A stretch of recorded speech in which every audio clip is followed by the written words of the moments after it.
So scaling phenomena are, as I explained, it seems like ages ago, but this morning, I also told you that this macro scale is interesting, dynamics is interesting, but also the idea that actually what is going on at these different scales can actually be similar.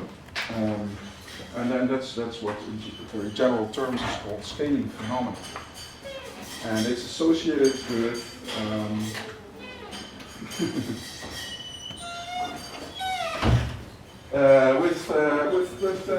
interesting question that was once asked by, I think actually the article is also, it has this title also.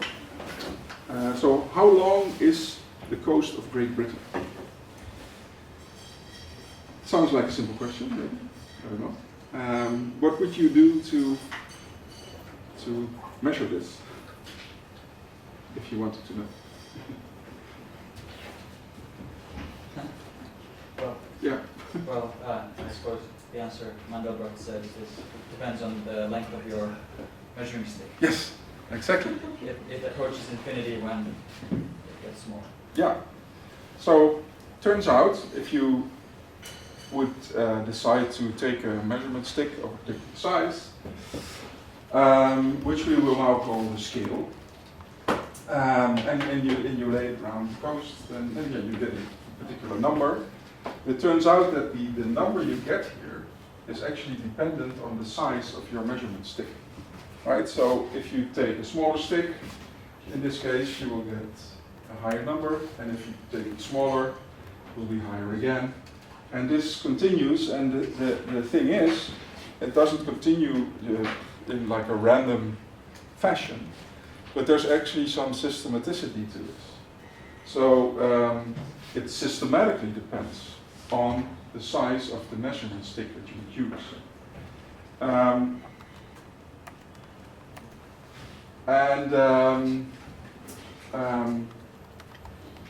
Yeah, so the outcome you get scales with the measurement stick, and another way to say this is it's a scaling of bulk with size.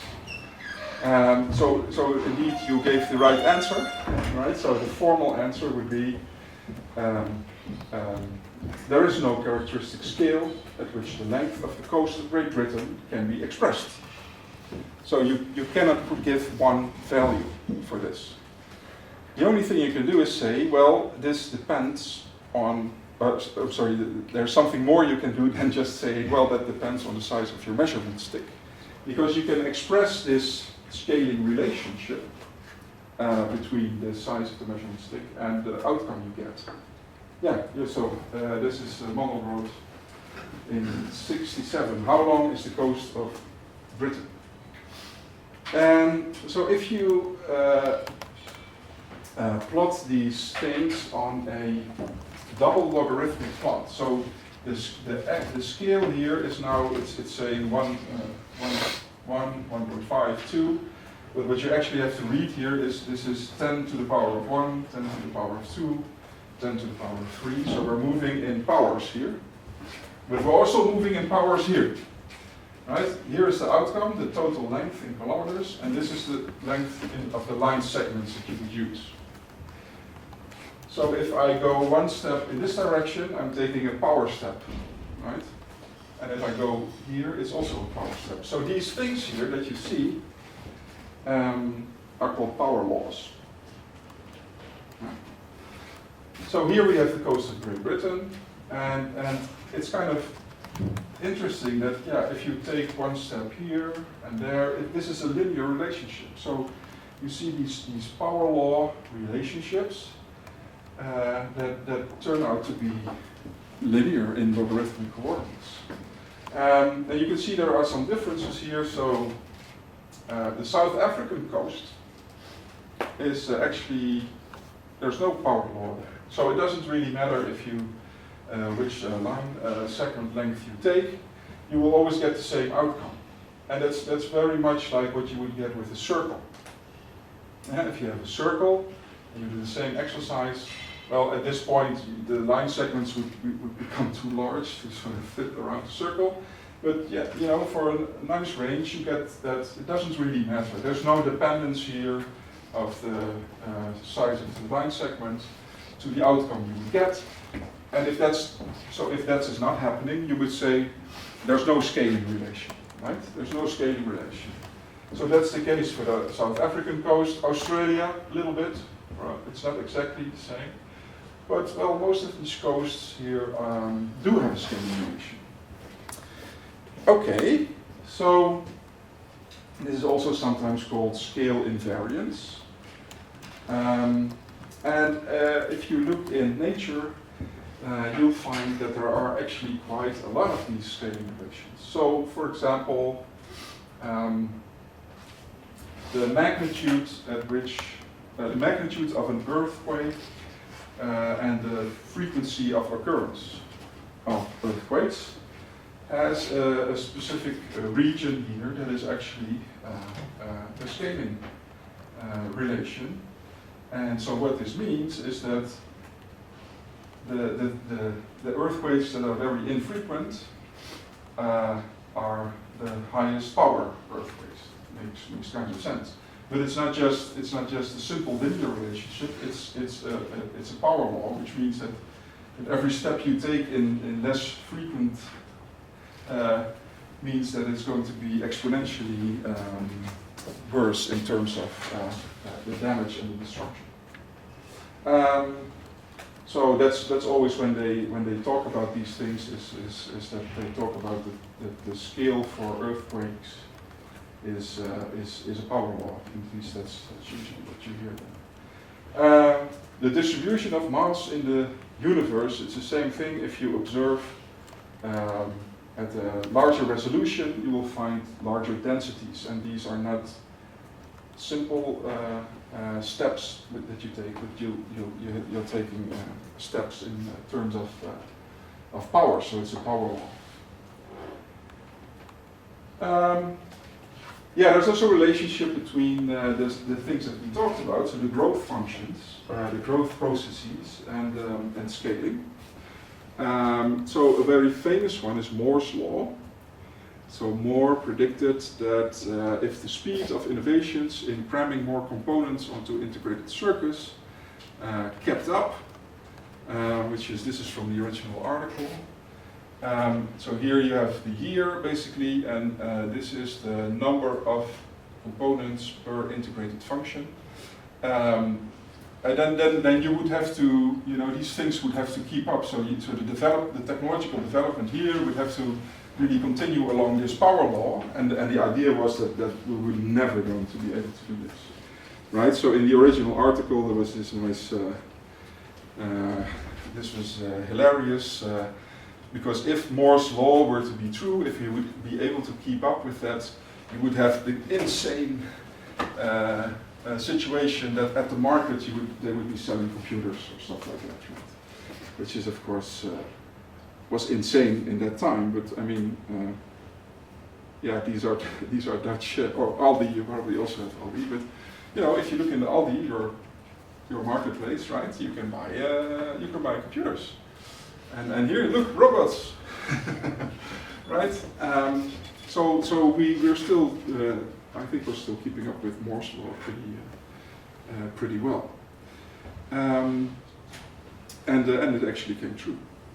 So you find these scaling relations in lots of different situations. So well, maybe the easiest way to explain it is to go back a little bit to the coast of Great Britain. So why is this happening? Well, it's happening because, yeah, if you look at this picture here and then zoom in, it actually looks a little bit the same, right? There's some similarities there, and if you zoom in, there's some similarities. Obviously, in nature there are limits, right? So there's as you saw with the Richter scale, there's the limit of the scaling relation, but actually for this coastline it goes on pretty across a very large range of scales, because you keep finding different edges and turns in this coast. So it looks the same on all scales, but not exactly. So it's kind of a statistical self-similarity. And actually, that's not entirely correct because self-similarity refers to zoom similarity, which means that there's actually self-similarity refers to actually really a scaled down version of the picture, which is the same, which has the same scaling in the x and the y axis. So what is actually going on a lot in nature is self-affinity, which means that the x and the y axis, the x-axis and the y-axis are scaled in a different ratio, which is actually called warp similarity. So actually you're not really have miniature versions of the thing at larger scale, but it's warped a little bit. But the basic idea is that of course this is a very efficient way to get complexity, right? So if you think about, if you can just sort of copy a structure that is, well, for the coast of England, it may not be obvious, but if you could copy a structure that at a lower scale and sort of rebuild it at a higher scale with almost the same properties, that would be a very efficient way to build complexity and hierarchies. So, okay, that's all interesting, but is it possible now to sort of quantify this? So sort of quantify the severity of this scaling relation. And well, yes, it's possible. The easiest way to do this is to use something called the box counting dimension. And the idea is very simple. It's actually, doing what we started out with. So you take a box that has a particular size, and you just cover the object that you're interested in, and you count how many boxes do I need to cover the object. Okay? Then you shrink the size of the box, do this again, and again count how many boxes do I need. So you do this again and again and again until you have some kind of very small box that you're using. And this you can plot on a scale. Oh, wait a minute, that's not where we're going to right now. I was expecting that. Wait a minute, maybe I can jump. Oh, okay. Here we go. It has moved down.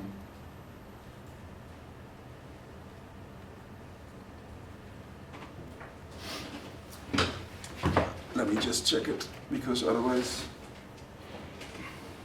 it has been removed. Okay.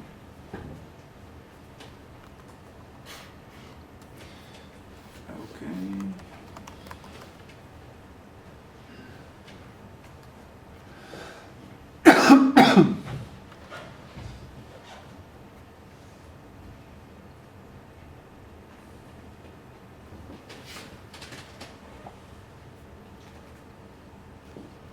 Aha.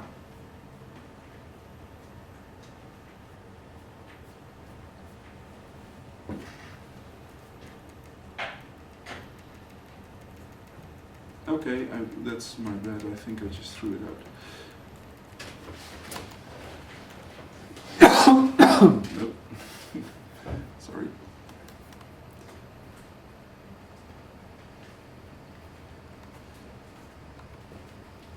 So maybe I'll just draw that. Okay, so if you draw the size of the box here, and here the number of boxes you needed to cover the coastline. What happens is, again, you will find, and if you do this on log coordinates, you will find this this scaling relation. So the size of the box and the number of boxes you need will express this relation. And you can calculate. Yeah, it depends a little bit on how you formulate this. What direction the slope will go in. So if you switch this, you have a positive slope. But the idea is that you can look at the slope of this line, and that this slope will tell you something about how severe the scaling relation is. Because we saw already that if it doesn't matter what size you have, what size of box, so there's no scaling relation, then you have a slope of 0, right? And the more this slope deviates from 0, depending on how you made it, but if it's going this way or this way, it means that there's an increased dependence on the scale that you might use. So this is also called the fractal dimension. And what it actually is telling you is, how much does the shape of this structure here, but you can also do this for time series, how much does it spill over into the next dimension? So if this number would be 1.3 here, which is actually the coast of South Africa, that's actually very much like a line, right? Like a line structure. And then you can order these different coastlines, Portugal, Germany, by the slope you would get. Right? 1.12, 1.13, Great Britain, 1.24, and then Norway is actually a little bit more extreme. But what does this 1.5 mean? Well, if you think about the classical dimensions, of course, line has a dimension of 1, and a plane has 2 dimensions, right?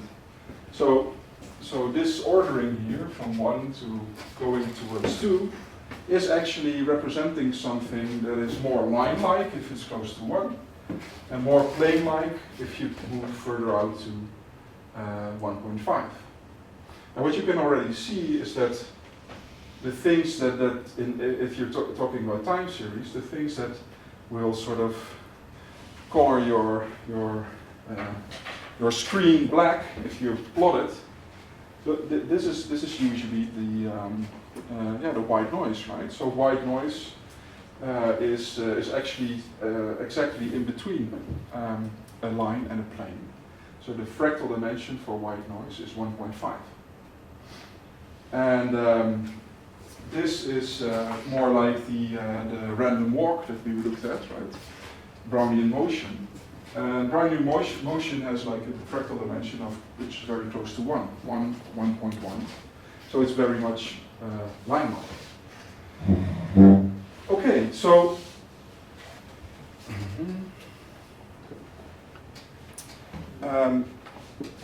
so you can have you can calculate this in 2 dimensions, in 1 dimension. You can also calculate it in 3 dimensions.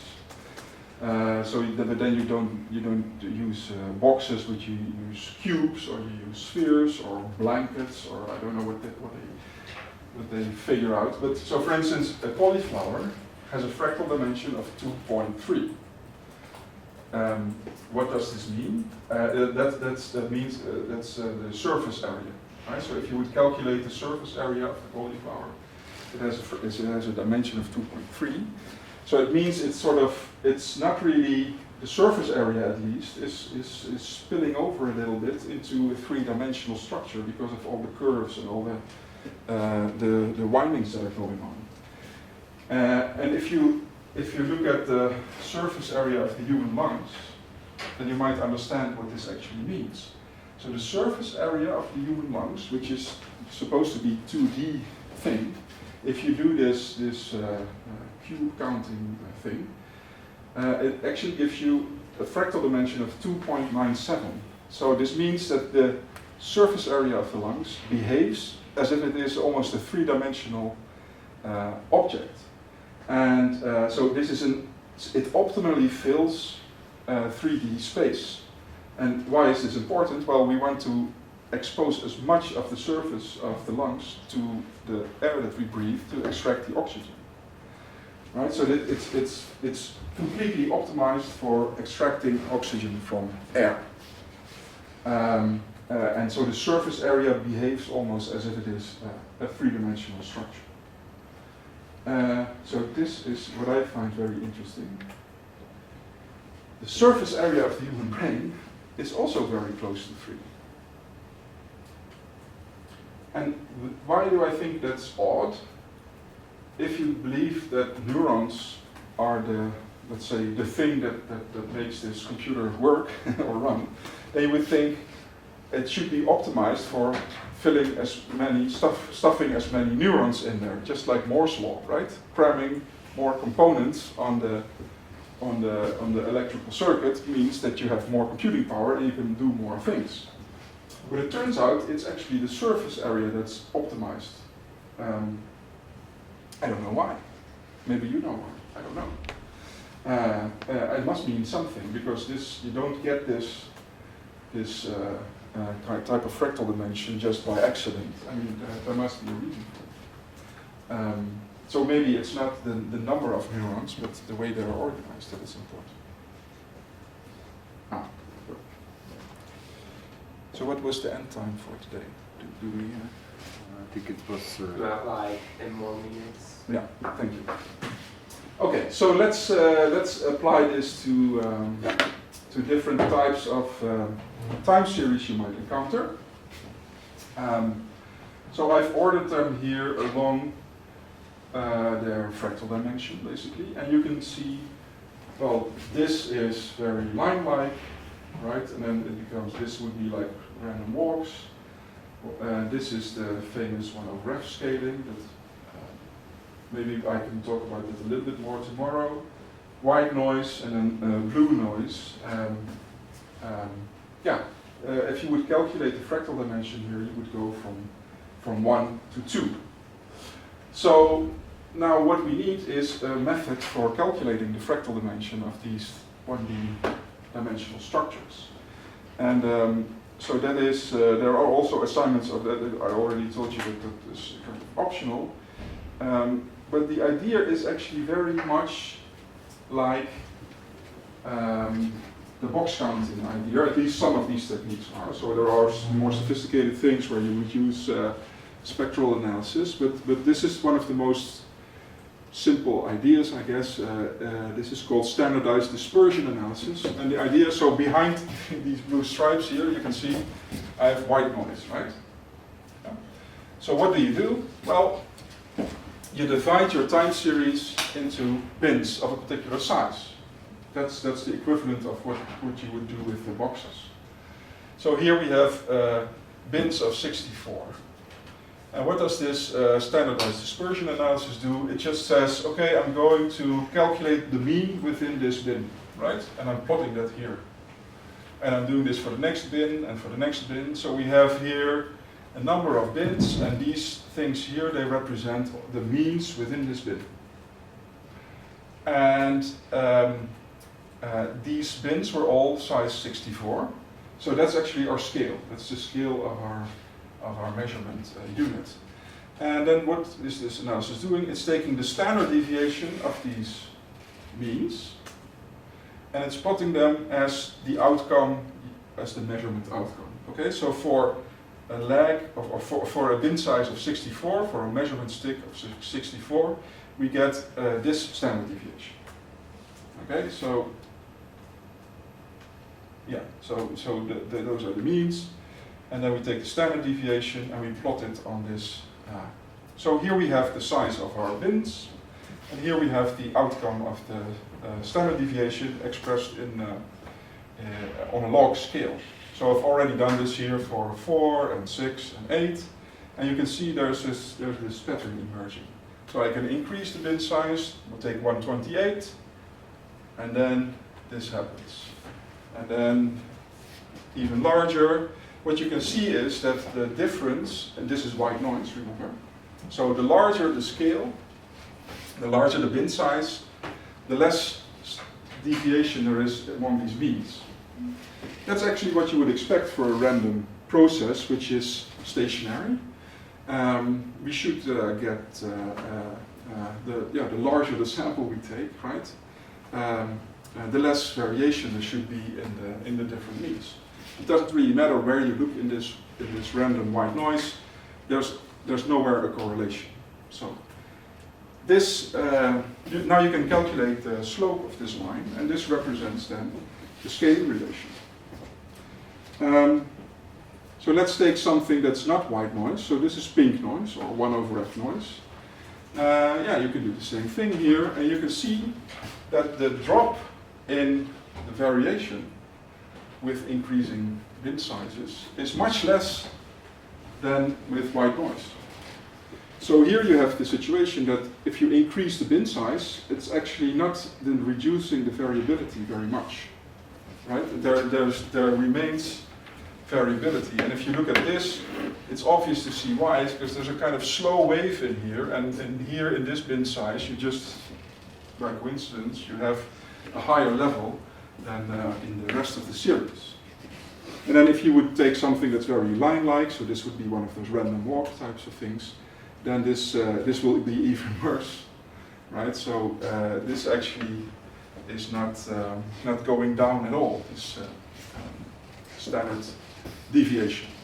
So what you get here is a scaling relation, and the slope of this line is actually very specific for the, so there are many different of these types of analyses. And the slope of this line is very specific for this type of analysis, and then there are formulas you can use to transform this slope into a fractal dimension, which I figured out at some point. And the transformation functions are also in Castnet. So this would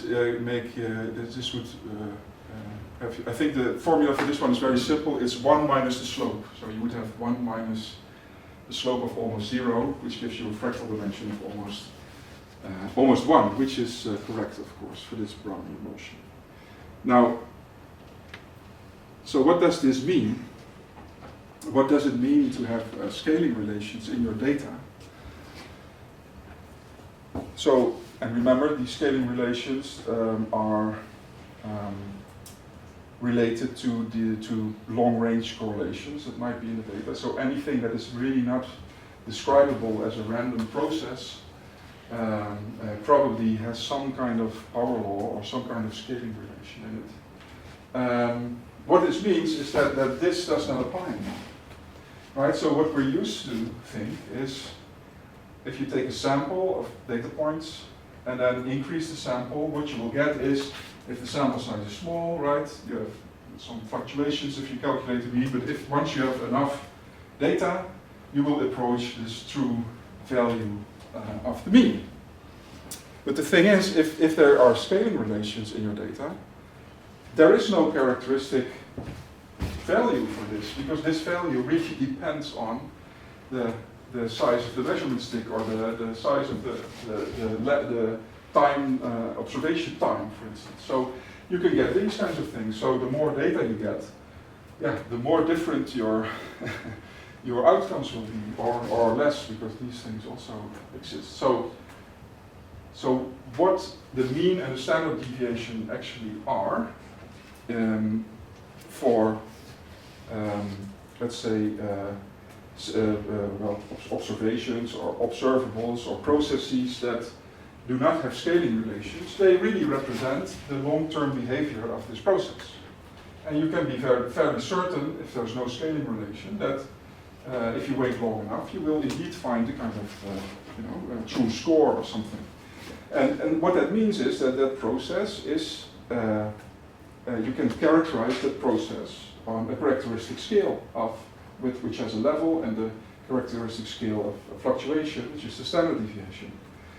But if there are scaling relations, so if there is self-similarity or self-defined structure, then that's just not possible. And the only thing you can do is sort of make notice, okay, I'm looking at this scale and I found this, but I know that if I'm going to increase or decrease the size of my sample or the time that I'm observing, I will probably find something that's very different. So this very fact is, and I think they're probably right, is what some of the people who are doing this in psychology, which are not a lot, are pointing out that this might be a reason that stuff doesn't replicate like we expect. Which makes sense, because we just cannot expect that if we collect more data that we will find a characteristic scale for these means and these standard deviations. And I think that makes a lot of sense, actually. but maybe we need some more proof. So I'm just going to show you this last slide here, which is a record of dedication to science. So this is by J. Holden, and these are one of the first publications on the presence of these scaling relations in cognitive science, I guess. So these are naming times. So a word appears on the screen, and they just read it up, and then the latency is recorded here as a reaction time. And the point was, the comments that they were getting is, yeah, well, that's this here, you know, this is just like fatigue or something, so you can explain this away with all kind of coincidental processes. But the strong claim was that if you observe longer, just like I showed you, what you should see is that you should find slower and slower processes that have more and more influence on the shape of this data. So what they did is they actually did this. So they had like 1,024 trials, 4,096, and then this was 3 hours naming experiment. And then he had to go to the toilet, I think. But the result was that it was true. So if you measure longer, you will find more and more powerful on a logarithmic scale frequencies in this signal. So that was sort of to prove that we are looking really at a real scaling relation in a cognitive, very simple cognitive task. Okay, so that was an introduction to linear as well as nonlinear time series analysis. When I get up the slides, you'll see that there are some links to papers by my team, in which we use these kind of measures and techniques to study, for instance, word naming in developmental dyslexia, which is actually very interesting if you compare what dyslexic readers are doing to average readers. And some other links, and there are now so many different cognitive tasks where we have shown that they suffer from these scaling relations. That I think it's about time to pay attention to this, because it does affect your inferences. And so tomorrow we'll look at a technique that's completely different, that's more suitable also for categorical time series, but it is a nonlinear technique called recurrence analysis, and I'll see you tomorrow, I guess. I just wanted to very briefly, and this will be more relevant for people who were here yesterday, talk about the very specific scaling relation. So the scaling relation is a kind of correlational structure that might be in time series data, and I had to skip it yesterday, but I think it's important to briefly talk about this. So what you see here would be white noise. So this would be generated by a process that is like, what's going to happen next time step? Well, we draw a random number. The next time step, we draw a random number. So white noise is completely uncorrelated. We would say there is no memory in there. If you would like to predict what's going on here, what's going to occur in the next step, your best guess is literally a guess, right? So because it's going to be a random number. And then on the other end of the spectrum, let's say, we have these types of behaviors that were already identified by someone as random walks. And these can also be generated by random processes. And that's basically the cumulative sum of this. So if you add two random numbers together, and then add a random number to that as well, you usually get these types of time series. But now the interesting thing, and so this is extremely highly correlated, right? So the value that you are at currently will probably also be the value at the next time step. So financial markets also have the tendency to look like this. You know, so when everything is going up, you're doing fine, but when everything is going down, then it's likely going to go down for a while. But somewhere in between these two types of correlational structures is something called pink noise. So it's not exactly random, but it's also not as highly constrained as these random walks. It's somewhere in between. It's there. You can see there's some very slow wave going on here, but there's also some smaller fluctuations going on in there. And if you would study the correlational structure of these types of signals, you would see that there are long-range correlations in these data. So some value that is occurring here might actually occur with some frequency at later points in time. And this is notoriously very difficult to deal with statistically, because in statistical models they have to assume either that it's extremely predictable, the correlational structure, so you can deal with it, or it has to be random, so you can sort of estimate the randomness of it. And this has always been a little bit of a mystery. Also, if you had a little, so this is taken from kind of report, International Conference on Noise in Physical Systems from the 80s, and they say here, judging from the number of contributions and the intensity of the discussions following their presentations, the topic of 1/f noise, that's this in-between noise, remains a very interesting one. And then they go on to say that they actually don't know what the origins of this noise is, and they go on to say that I don't know, electronic alleviation of pain in humans is improved when electrical shocks are given at 1/f. But the thing is, there is a very interesting relationship between health and well-being and performance and this 1/f noise. And one of the first reports in psychology was given by Gilden Thornton in Science in 1995. It's already some time ago. And what they did is so it's called 1/f noise in human condition. By the way, this 1/f is telling you something if you would do a spectral analysis about the relationship between the power and the frequency. So, but we won't go into that. But you could also think about this as f to the power of -1.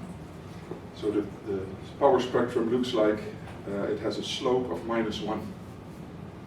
But anyway, they tested a lot of things having to do with temporal estimation, response times, and they find out that if you look at those time series, they are not white noise, they are not very constrained, but they're somewhere in between. And right, so they are somewhere here. And not only in psychology did they do these types of experiments, also in physiology. So what you see here is if you measure stride intervals, so how long does it take, or how long is it actually, you can do both. So how long does it take to make to walk, and each step, how long does it take, or how far do you step? And it turns out that for healthy controls, they show this 1/f pattern, right? This 1/f noise pattern. But deviations from this pattern indicate often disease. So for instance, Huntington's disease, but if you would have someone with Parkinson's disease, it would be the other way. So deviations from this characteristic correlational structure are actually not very good. But if you do have this structure, it's associated with health and well-being. For instance, heart rate variability. If you thought your heart rate had to be very consistent, that's not the case. Actually, if you look at the interbeat intervals, this is the healthy young people, which has a slope of 1/f noise. Heart failure is a deviation from this 1/f noise. So if your heart rate intervals start to become very persistent, it is like this random walk kind of behavior, it's probably a bad sign. It's indication of a heart attack. And the other way around, if it goes to white noise, That's also not good. It means it's losing its periodicity, and that's associated with a different type of heart failure. And then there's a difference between young people and elderly people. I'm not going to talk about that. But so this has led to a kind of, in physiology, a kind of hypothesis about, well, that in general, healthy systems and proficient performance and fluent performance has to be like this. And the reason is, yeah, if you think about it, you don't. If you want to do something, you don't want to be too constrained, like right. You don't have any options to do something else, but you also don't want to be too random. So you have to be somewhere in between. And you can see people going this. You have to be somewhere in between disorder and order, or something like that, or somewhere in between chaos and order. Those kinds of things are used. And this is called fractal physiology, if you're talking about it. In physiology, there's actually a Frontiers journal that is dedicated to these types of studies. Yeah, you can find one-off-ref noise everywhere if you look for it. In the brain, at all different scales. They have ion channels opening and closing. Basically, anything you can observe as a time series, as a process, that you might think of as pretty complex, right? Will display these types of noise. And just to conclude this, I'll give you an example of something that we did.